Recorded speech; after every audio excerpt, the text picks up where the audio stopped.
Jadi dalam membangun bisnis dibutuhkan integritas, skill, dan trust atau kepercayaan.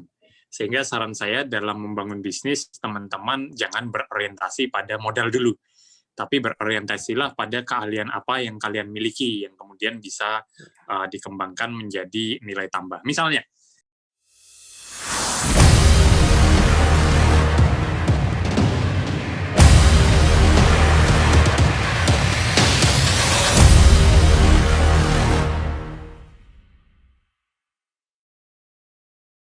Sirih berlipat sirih pinang, sirih dari Pulau Mutiara. Pemanis kata selamat datang, awal bismillah pembuka acara. Oke. Assalamualaikum warahmatullahi wabarakatuh. Oke, perkenalkan, nama saya Azmi Haji Firdaus sebagai moderator kali ini akan memandu sesi pada kali ini, yaitu sesi talk. Oke, baiklah. Sebelumnya mungkin dari kalian ada yang mengerti ataupun tahu mengenai Indonesia Millennial Connect itu apa? Indonesia Millennial Connect adalah suatu organisasi atau sebagai wadah pengembangan diri bagi pemuda-pemudi Indonesia di seluruh Indonesia. Nah, kami berfokus kepada 3 bidang. Yang pertama itu adalah bidang pendidikan, kemudian yang kedua itu adalah bidang sosial, kemudian yang ketiga ada bidang ekonomi. Kemudian ada beberapa juga nih dari Indonesia Millennial Connect udah melaksanakan beberapa program. Yang pertama itu adalah Session Session by Live on Instagram. Pada bulan Maret bersama pembicara hebat antaranya ada Chandra Putra Negara, ada Kak Ismail Bakhtiar, ada Tantri Namira, kemudian ada Rahmania Asrini, Syafi'i Effendi, dan lain-lainnya. Nah, kemudian yang selanjutnya kita juga udah mengerjakan ataupun melaksanakan nih ngabuburit dari rumah. Ya tentunya kalau misalkan ngabuburit itu adalah di bulan Ramadan kemarin. Jadi kita juga mengundang pembicara yang sangat luar biasa juga. Yang pertama itu adalah Kak Haikal Kamil. Kemudian yang selanjutnya ada Kak Kevin Liliana, ada Sonia Vergina, ada Sabian Wisnutama, dan lain sebagainya. Oke, tidak hanya sharing saja di Instagram, kami juga melaksanakan aksi nih, meluncurkan aksi berupa Milenial Lawan Corona bersama ACT atau aksi cepat tanggap, yaitu aksi galang dana untuk masyarakat menengah ke bawah yang terdampak oleh COVID-19 ini. Jadi kami menggalang dana kemudian menyalurkan kembali kepada masyarakat yang membutuhkan pada saat pandemi seperti kali ini. Oke, selanjutnya itu adalah adanya program kelas mentoring, personal branding dan mentoring bisnis yang dilaksanakan pada tanggal 29 Mei 2020 kemarin. Nah, selanjutnya itu adalah acara yang ditunggu-tunggu, yaitu Festival Indonesia Bangkit 2020. Nah, sebagai ajakan pada para masyarakat Indonesia untuk bangkit menuju Indonesia lebih baik. Nah, baik langsung saja kepada Bapak Hendy Setiono. Waktu dan tempat kami silakan, Pak. Baik, jadi hari ini saya akan sharing sesuai tema bagaimana menjadi miliarder muda, ya. Jadi tentu tidak lepas dari topik bisnis. Mungkin saya akan sedikit sharing dulu perkenalan awal tentang profil bisnis yang saya mulai di usia dini. Boleh moderator untuk share screen dan mempersiapkan slide-nya. Oke, baik Pak. Masih berstatus mahasiswa, sambil kuliah mulai mendirikan bisnis. Kebetulan betul saya saat ini sebagai founder dan grup CEO dari Babarafi Enterprise dan juga membangun institusi atau yayasan sosial bernama HS Foundation. Oke, hari ini saya akan share materi tentang bagaimana sih menjadi entrepreneur yang sukses.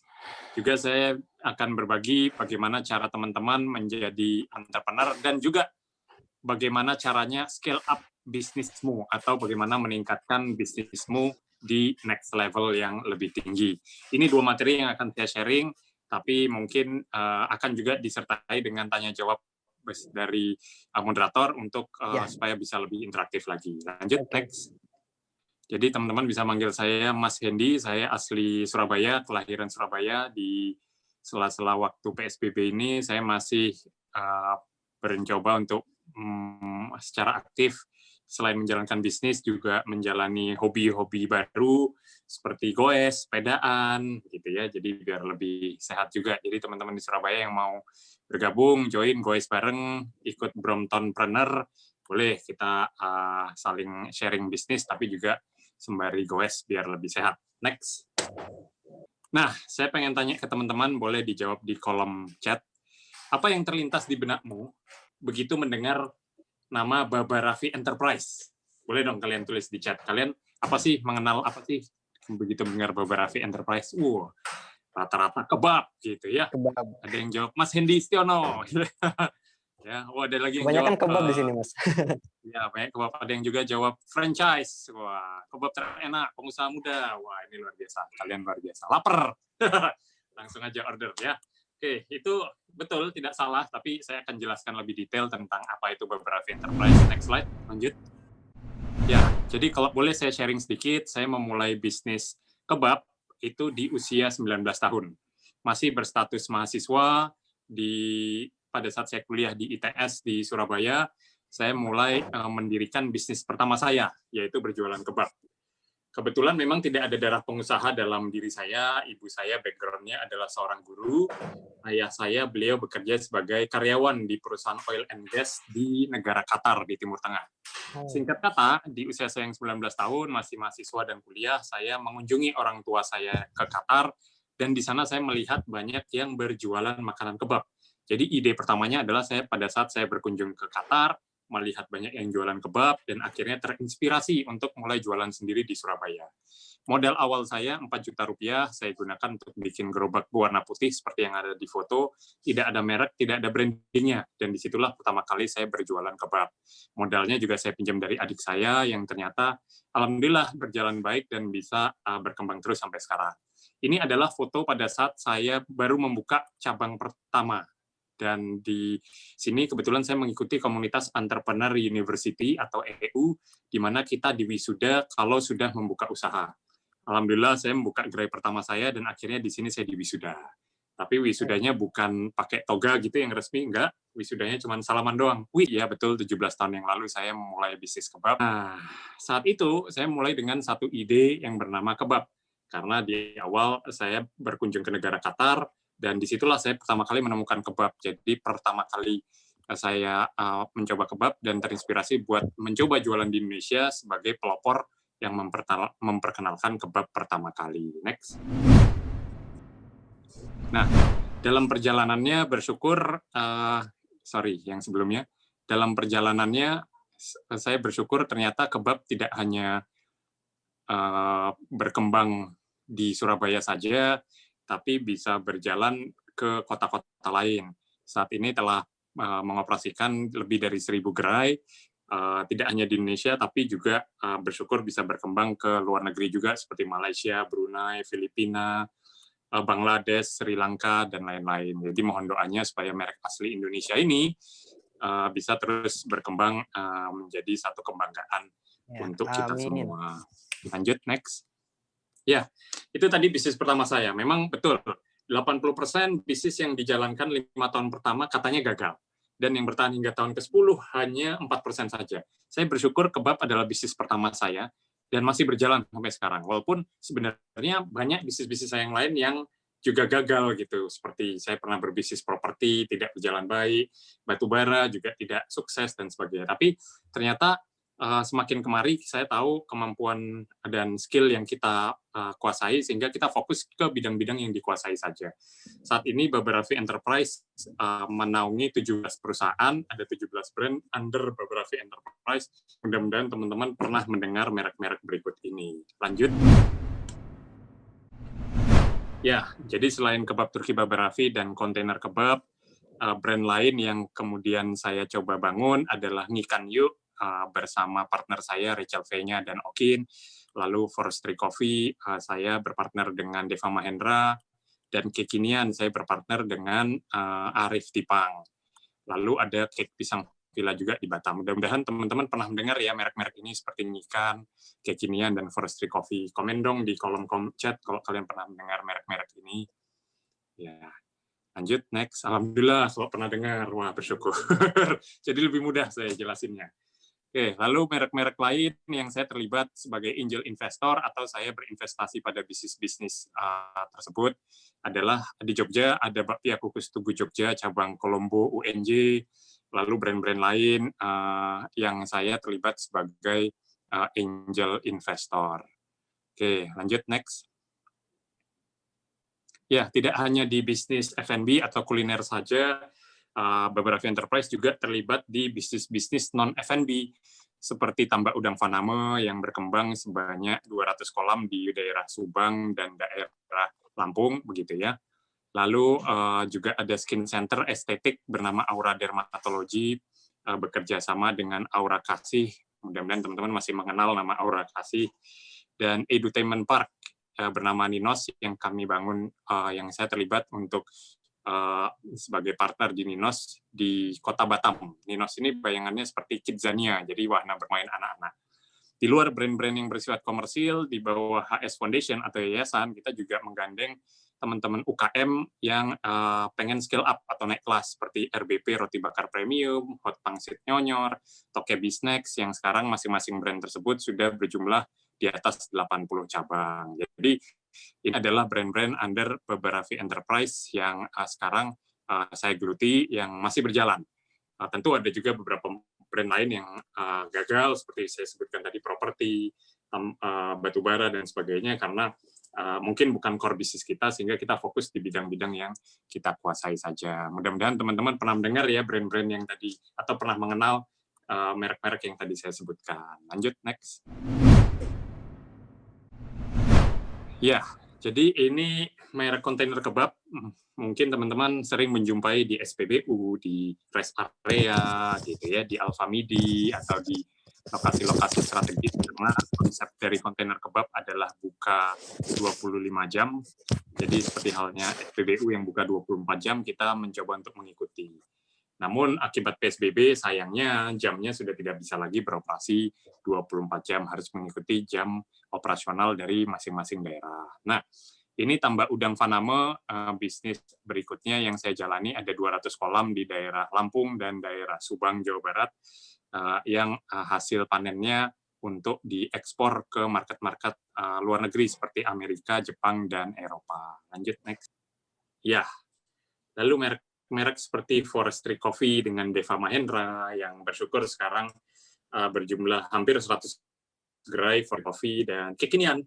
Nah, ini jadi ini brandnya anak milenial. Jadi kalau teman-teman mungkin mengenal Arif Tipang, ini YouTuber top nomor 1 di Indonesia, partner kami untuk brand kekinian. Kita sebagai owner, sama-sama sebagai owner di merek brand ini. Lanjut, next.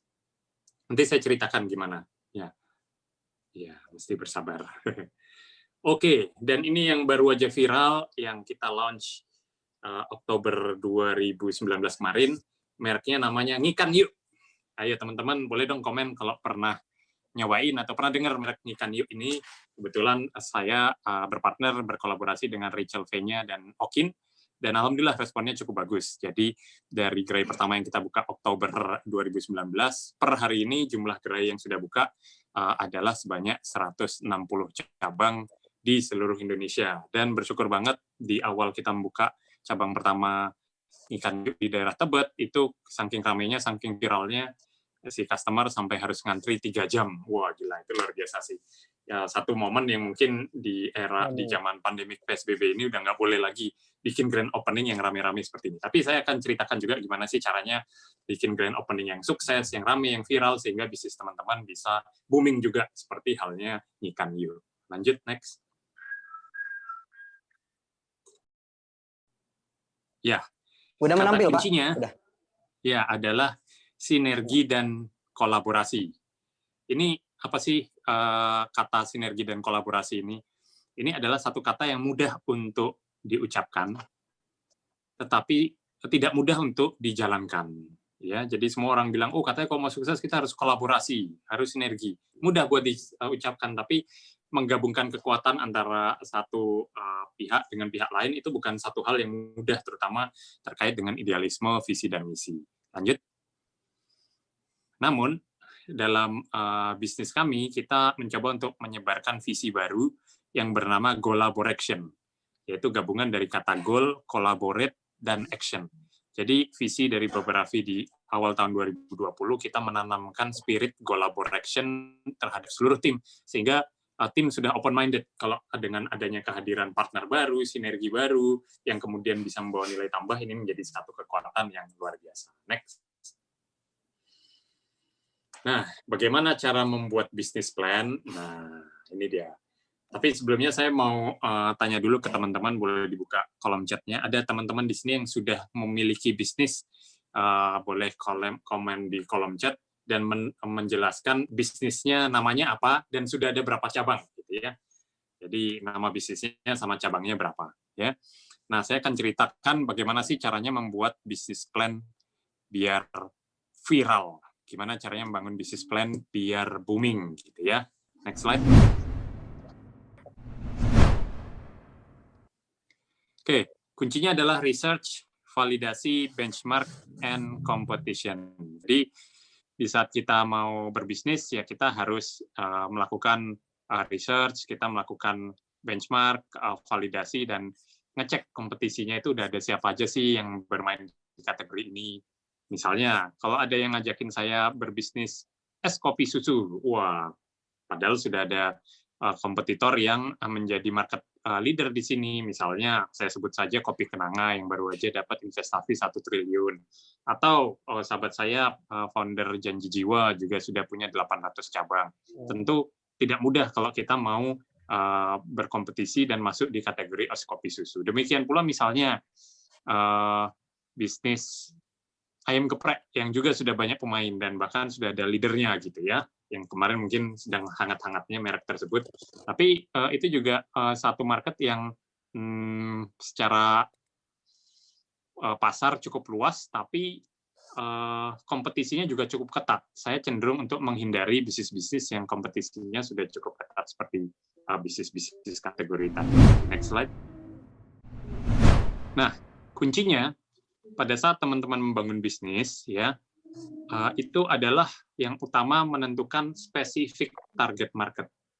Teman-teman harus secara spesifik memilih target market yang mau dibidik itu siapa. Misalnya, milenial, atau keluarga, atau segmentasi market kelas A, kelas atas misalnya, atau kelas C, kelas middle, menengah ke bawah.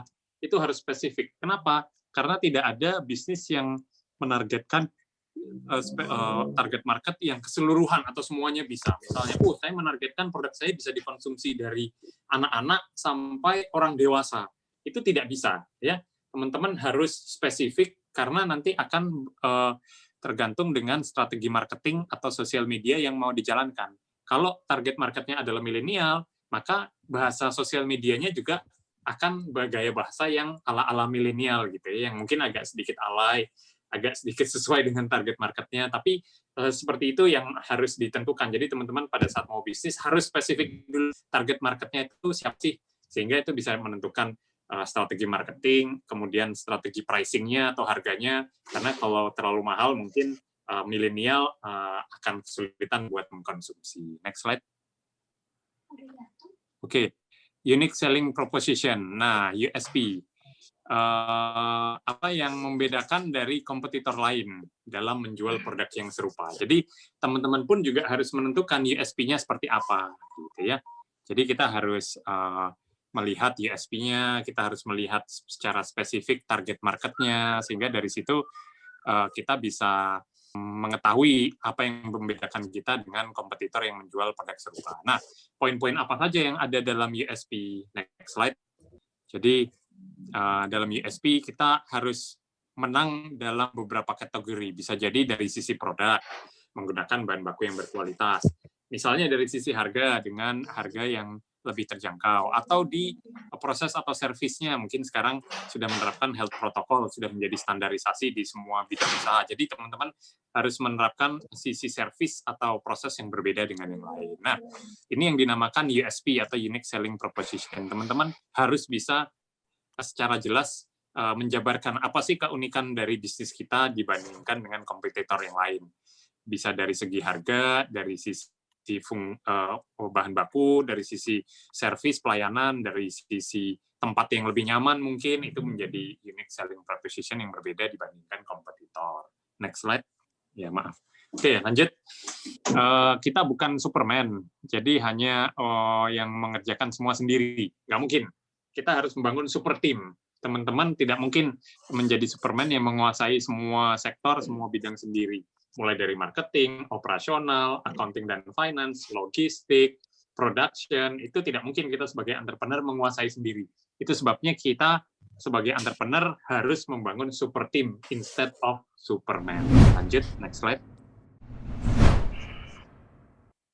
Nah, bagaimana cara membentuk team building? Nah, ini kebetulan dari tim Babarafi Enterprise dalam waktu yang cukup rutin memberlakukan working culture seperti poin-poin berikut. Dari training, coaching, kemudian support, memberikan motivasi, sehingga skill dari tim pun terus terbangun. Itu sebabnya investasi berupa skill untuk manajemen sangat penting. Apalagi sekarang sudah banyak pelatihan-pelatihan online yang bisa diberikan tidak hanya untuk owner, tapi juga bisa diberikan kepada tim, agar mereka memiliki skill yang sama-sama spiritnya adalah sebagai super team dengan culture yang baik. Lanjut, next slide. Nah, ini saya mau tanya teman-teman. Teman-teman pilih mana? Banyak bisnis tapi sedikit cabang, atau sedikit bisnis tapi banyak cabang. Nah, kira-kira teman-teman memilih yang mana, gitu ya? Banyak bisnis atau banyak cabang, gitu ya? Nah, ya, jawabannya luar biasa variatif. Tapi saya akan share gimana kalau dua-duanya, gitu ya? Banyak bisnis dan banyak cabang, itu baru luar biasa, gitu ya? Jadi saya akan share gimana caranya membangun bisnis. Banyak bisnis, banyak cabang, tapi jangan banyak pacar. Tadi saya baca banyak pacar, itu salah, itu nggak boleh ya. Next slide. Oke, kuncinya ini. Saya akan menceritakan strategi bisnis es kopi susu bisa berkembang. Ada 3 cara bisnis es kopi susu bisa berkembang, dan teman-teman bisa memilih dari ketiga cara ini kira-kira mana yang sesuai dengan karakter dari bisnis teman-teman. Saya ambil contoh aja, misalnya es kopi Tuku di Jakarta. Ada namanya es kopi Tuku. Kopi Tuku ini sangat terkenal karena didatangi oleh Jokowi, dan konon katanya kopi Tuku adalah pelopor es kopi susu di Indonesia. Caranya dalam berkembang adalah secara organik. Jadi dia mengumpulkan keuntungan dari cabang pertama, kemudian membuka cabang kedua, membuka cabang ketiga, dan seterusnya. Sehingga dalam pertumbuhannya mungkin bisa berkembang, tapi cabangnya tidak terlalu banyak. Itu cara yang pertama, namanya es kopi Tuku. Yang kedua ada namanya kopi kenangan. Nah, kopi kenangan ini luar biasa. Kopi kenangan cabangnya banyak, tapi menggunakan dana dari investor. Ya, seperti kita ketahui, yang invest perusahaan-perusahaan gede seperti Facebook, kemudian Serena Williams, ya, dan yang terakhir berhasil fundraising sebanyak 1 triliun untuk mengembangkan cabang kopi kenangan melalui cara investment private equity, dan luar biasa. Dan yang cara ketiga, mungkin teman-teman pernah mendengar namanya kopi janji jiwa. Nah, kopi janji jiwa berkembang dengan cara franchise atau sistem franchise, dan sudah berkembang sebanyak 800 cabang. Demikian pula yang dilakukan oleh sahabat saya Doni, pemilik Sorcelli. Dia mengembangkan merek gulu-gulu, Sorcelli, Vika Coffee, dan sekarang berpartner dengan saya membangun bisnis Juice and Shake. Nah, menurut teman-teman, dari ketiga cara ini, kopi Tuku, kopi kenangan, dan kopi janji jiwa, mana yang menurut teman-teman sesuai dengan style atau cara saya dalam membangun bisnis? Kira-kira yang mana? Ayo, teman-teman bisa komen. Iya, betul sekali jawabannya janji jiwa, yaitu dengan sistem franchise. Betul. Next slide. Sudah pinter-pinter gitu loh teman-teman ini. Hebat ya. Jadi apa itu franchise? Franchise adalah menduplikasi sebuah bisnis yang sudah sukses kepada orang lain. Jadi teman-teman kalau sudah punya bisnis sukses berhasil gitu ya, kemudian pengen diduplikasi, ya bisa mengembangkan dengan sistem franchise. Atau teman-teman mau membangun bisnis bingung, nggak punya ide, tapi pengennya brand yang sudah dikenal, bisa mengambil opsi franchise sebagai pilihan. Mulai dari apapun, bisnis ayam geprek, kopi susu, kebab, minimarket, salon, apotek, sekarang hampir semua bisnis ada skema franchise-nya. Next slide. Nah, strategi dalam membuat bisnis franchise itu ada 3, yaitu konsep, sistem, dan support. Tentunya teman-teman dalam berbisnis franchise itu kita harus memiliki 3 poin ini yang strong atau kuat. Konsep yang kuat, Ya, jadi berbeda dengan yang lain sistemnya. Kalau sistem juga sebenarnya sekarang sudah banyak tools yang bisa mensupport tools IT. Misalnya saya menggunakan POS merek Hello Bill, atau saya menggunakan accounting system yang juga sudah ada di market, gitu ya. Ya, sudah ada toolsnya untuk men-tracing sistem penjualan di outlet. Support di sisi rekrutmen, training, itu juga bisa dilakukan sehingga membuat proses bisnisnya menjadi standar. Jadi dalam membangun bisnis franchise harus disiapkan konsep yang kuat, sistem, dan support. Next slide. Nah, konsep gimana? Jadi konsep bisnisnya yang berbeda. Dari sisi misalnya menunya, menu kebab yang saya bangun sudah disesuaikan dengan lidah orang Indonesia, jadi tidak terlalu Middle East rasanya. Packagingnya juga demikian, unik. Menggunakan pull up yang sudah kita patenkan. Jadi packaging kebab ini yang bisa ditarik-tarik, ada tarikannya itu sudah kita patenkan. Gitu ya. Demikian pula dengan outletnya yang berbentuk kontainer, black boot, ruko, dan sebagainya, sehingga spirit takeaway-nya gampang. Jadi konsumen, apalagi di era PSBB, tidak perlu lagi dine-in, itu dengan konsep takeaway seperti ini menjadi satu kekuatan. Nah, teman-teman harus memilih konsep dari bisnis teman-teman seperti apa yang menjadi nilai tambah. Next slide. Sistem. Sistem itu kepanjangan dari save yourself time, energy, and money, gitu ya. Jadi kita harus menghemat waktu dan energi dan uang kita, gitu kan. Caranya gimana? Bikin SOP, pakai teknologi, pakai IT, ya. Sekarang gimana caranya mengecek penjualan di seluruh cabang, ribuan cabang? Sudah ada software-nya, sudah ada IT-nya. Gunakan tools-tools POS yang sudah tersedia, ya. Kemudian gimana cara mengecek rugi laba dari seluruh cabang konsolidasi? Sudah ada software-nya, ada software keuangan yang bisa digunakan real time, sehingga per cabang itu langsung bisa diketahui berapa omsetnya dan berapa profit and loss per cabang, bahkan dalam posisi setiap harinya atau harian, gitu ya. Lanjut, next. Dan terakhir support, karena ini juga terus dilakukan agar bisnisnya bisa berjalan dalam bentuk suplai bahan baku, logistik, operasional, rekrutmen, dan training, dan sebagainya. Sehingga ini poin-poin yang teman-teman harus siapkan sebelum menjalankan bisnis franchise atau mengambil bisnis franchise yang baik. Next. Nah, strategi membuat bisnis franchise itu harus memiliki poin-poin berikut ini, gitu ya. Dan ini tidak mudah. Karena apa? Karena harus membuat organisasi franchise sendiri yang terpisah dari organisasi operasional bisnisnya. Jadi tidak bisa digabungkan. Kalau dia melakukan operasional bisnis, ini adalah organisasi tim yang terpisah sebagai manajemen franchise. Babarafi kebetulan sudah memiliki manajemen franchise. Jadi sudah memiliki manajemen yang solid untuk membangun bisnis franchise. Itu sebabnya dengan spirit kolaborasi kita banyak berkolaborasi dengan brand atau bisnis-bisnis UKM yang sedang naik daun supaya bisa berkembang dengan sistem franchise. Tinggal menggandeng dan berkolaborasi salah satunya dengan misalnya perusahaan yang sudah memiliki manajemen franchise seperti Babarafi, sehingga bisa berkembang menjadi ratusan bahkan ribuan cabang. Ya, dari silakan. Monica Isabella nih, Mas. Nah, oke, baik, ya. Untuk Monica Isabella bisa di turn on kan itunya. Dan silakan langsung tanya kepada Mas Hendy-nya. Baik, selamat malam Kak Hendy. Halo, selamat malam. Izinkan saya untuk menyampaikan pertanyaan saya. Ya, bagaimana misalkan kita sudah memiliki ide dan produk yang menjual, namun untuk memulai usahanya sangat minim. Kira-kira advice yang bisa Kak Hendy berikan itu seperti apa? Terima kasih. Apanya, sorry, yang sangat minim?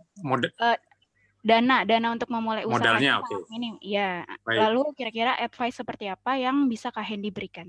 Terima kasih. Oke. Jadi dalam membangun bisnis dibutuhkan integritas, skill, dan trust atau kepercayaan.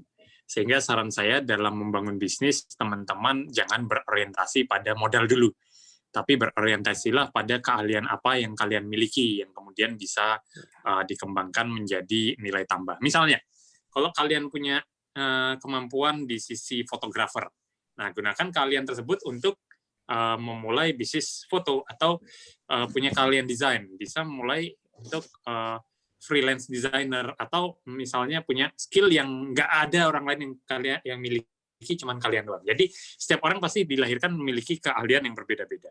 Untuk itu teman-teman bisa coba untuk fokus pada skill atau keahlian kalian, ya, dan kemudian gunakan skill tersebut untuk kemudian berkembang. Baru kalau kalian mau mulai bisnis, saran saya mulailah dari apa yang kalian miliki, ya, karena di era sekarang, apalagi era online di digital, sudah bisa membangun bisnis dari kamar kos-kosanmu, ya, sudah bisa membangun bisnis dari kamar rumahmu sambil rebahan bisa dapat duit, itu bisa gitu kan. Tinggal seberapa produktif kita mau menggunakan waktu kita. Misalnya, ya gunakan waktu rebahanmu seproduktif mungkin. Ada teman-teman yang mungkin di sana sambil rebahan tapi mengakses konten-konten akun gosip misalnya. Tapi banyak juga teman-temanmu yang mungkin selama rebahan menerima motivasi dan informasi-informasi positif yang kemudian itu bisa menjadi nilai tambah dan skill yang bisa dikembangkan di bisnisnya, seperti ikut Zoom hari ini atau nonton YouTube, ikut konten motivasi yang kemudian begitu kita terapkan itu menjadi satu nilai tambah. Jadi gunakan waktu rebahanmu seproduktif mungkin. Sehingga pada saat mulai bisnis, saran saya mulailah dari apa yang kamu miliki dulu. Punya modal 1 juta, 5 juta, 10 juta, mulai dari itu dulu. Baru kemudian pelan-pelan dibangun, bangun trust, bangun kepercayaan, bangun integritas, percaya sama saya. Dengan sendirinya nanti model atau orang yang percaya denganmu akan berlomba-lomba untuk menaruh investasi di bisnismu. Gitu.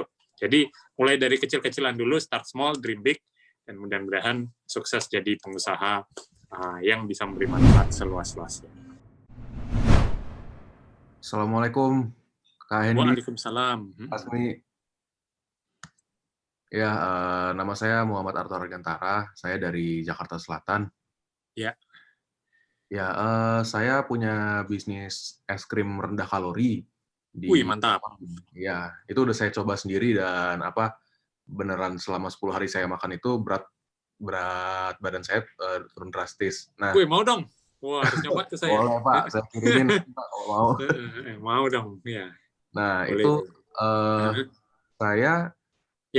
saya mengumpulkan data dan akhirnya saya menemukan ada satu daerah ini yang di luar Jakarta sayangnya, tapi marketnya sudah ada untuk bisnis saya. Nah, menurut Kak Hendy, apakah lebih baik saya langsung memindahkan bisnis saya ke sana atau karena saya terbatas modal dan waktu, apakah saya lebih baik membangun market sendiri di sini dari awal walaupun tentu saja lebih susah daripada terjun ke tempat yang sudah ada marketnya. Oke, pertimbanganmu tempat lain yang sudah ada marketnya itu seperti apa? Mungkin boleh dijelasin dikit. Jadi karena es krim saya itu rendah kalori, dia nutrisinya tinggi, proteinnya tinggi, fibernya tinggi, membantu pencernaan dan lain-lain, itu pastinya di daerah yang banyak orang-orang yang peduli dengan makanan sehat yang mereka konsumsi. Apalagi es krim saya ada versi vegan, akan ada versi keto, ada berbagai macam versinya, tapi tetap sekitar low kalori. Saya kepikiran untuk bukanya di Bali karena waktu itu saya pernah nitip es krim saya ke teman saya yang buka booth makanan di festival di Bali, dan di sana es krim saya justru lebih laku dari dagangan dia gitu. Nah, jadi saya kepikiran untuk kayaknya emang di situ marketnya lebih cocok gitu untuk produk saya. Menarik, produknya menarik, cukup unik, cuman memang mungkin tantangannya di sisi distribusi atau delivery, mengingat produknya adalah ice cream. Tapi nilai tambah atau USP-nya cukup strong, cukup kuat. Yang bisa dilakukan mungkin membangun marketing campaign atau social media awareness dengan target market yang dituju, yaitu misalnya yang mungkin lebih peduli kesehatan adalah A-class market atau kelas menengah atas. Lalu secara pricing pun juga namanya healthy, itu identik dengan mungkin harga yang bukan affordable, tapi premium, namun mungkin bisa dibikin premium affordable, itu juga satu nilai tambah atau uniqueness kedua. Yang ketiga adalah tergantung konsepnya, apakah ice creammu mau dibikin semacam gelato bar yang konsumen datang, pesan, lalu makan di tempat, atau bisnis model yang memang mau viral secara sosial media dan bisa diakses dimanapun melalui misalnya online application. Itu strategi lagi. Karena kalau ice cream memang identik dengan harus dikonsumsi secara langsung, kecuali kamu bisa memiliki satu packaging tertentu atau satu teknik mendinginkan tertentu sehingga tetap bisa didistribusi secara online melalui misalnya GrabFood atau GoFood. Kalau itu sudah bisa dilakukan, saya pikir nggak perlu pindah ke kota lain. Mulai dari lokasimu sekarang aja. Kenapa bisa saving capital, saving modal, operation juga nggak terlalu jauh karena dekat dengan tempat tinggalmu. Saya juga, kalau boleh saya sharing, saya mulai bisnis dari Surabaya. Saya tinggal pada satu di Semolowaru, saya mulai bisnisnya juga di daerah Semolowaru di Surabaya, yang berdekatan dengan tempat tinggal saya. Tujuannya apa? Supaya pada saat mengontrol low cost atau hemat budget. Saya juga Gitu bukain kan? rumah saya. Nah, nanti kalau kamu udah sukses, cukup berkembang baik, mau membuka cabang lagi, baru boleh mempertimbangkan untuk membuka di daerah-daerah yang lebih jauh, yang mungkin secara segmen market lebih sesuai dengan produkmu. Jadi nggak apa-apa, lakukan trial error. Kalau saya, pengalaman saya adalah membangun cabang pertama, nggak jauh-jauh, pasti yang berdekatan dengan tempat tinggal saya dulu, supaya apa? Biar ngontrol dan ngeceknya lebih gampang. Tapi cukup unik produknya, USP-nya cukup menarik. Saya baru kali ini mendengar produknya, mudah-mudahan sukses. Maju terus. Makasih Pak. Untuk packaging udah ada sih Pak, pakai biang es, jadi diantar jauh-jauh itu aman gitu. Aman ya, mantap. Iya. Itu solusi sih. Keren. Maju terus. Makasih. Ditunggu. Makasih, Ini Pak. testernya, ya, sampelnya. Ditunggu. Siap. EDM Pak.